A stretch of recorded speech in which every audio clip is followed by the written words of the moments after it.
Le FC Barcelone a fait une démarche officielle, contact formel, auprès de Palmeiras pour Eduardo Conceição, le jeune prodige de 16 ans, né en 2009. Ce contact a été établi après une réunion entre Deco, directeur sportif du Barça, et João Paulo Sampaio, le coordinateur de la formation de Palmeiras. Les premières discussions sont décrites comme positives et le Barça cherche à s'anticiper à la forte concurrence, notamment de Manchester City qui mène souvent la danse selon d'autres rapports, Chelsea et le PSG. Contexte sur le joueur et le transfert. Eduardo Conceição, surnommé Doudou, est un ailier gauche polyvalent, très technique, rapide et intelligent tactiquement. Il impressionne en U17 brésilien et dans les catégories jeunes de Palmeiras, notamment lors de la Copinha. Il est sous contrat jusqu'en janvier 2029 avec une clause libératoire de 100 millions d'euros pour les clubs étrangers.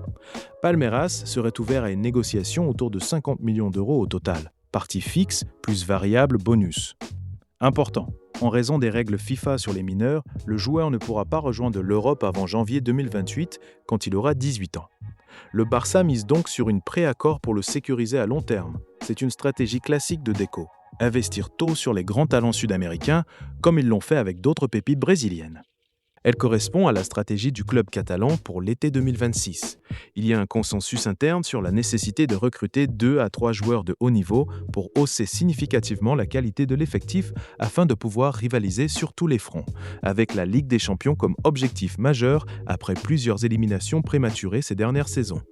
Contexte actuel du Barça, avril 2026, le club a connu des échecs répétés en Ligue des Champions ces dernières années, sortis en quart ou avant, malgré un bon parcours en Liga ou en Coupe. La direction sportive, Deco plus Laporta, et l'entraîneur, probablement Hansi Flick ou son successeur, s'accordent sur le fait que l'effectif actuel, même performant en championnat, manque encore de profondeur et de qualité dans certains secteurs pour tenir sur plusieurs compétitions en parallèle.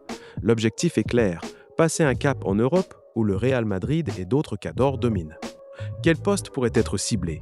Typiquement pour le Barça dans ce genre de situation, on parle souvent de un milieu de terrain plus physique ou créatif pour compléter Pedri, Gavi, De Jong, un défenseur central ou un latéral expérimenté, éventuellement un attaquant ou un ailier supplémentaire si des départs sont actés, même si Lamine Yamal reste intouchable.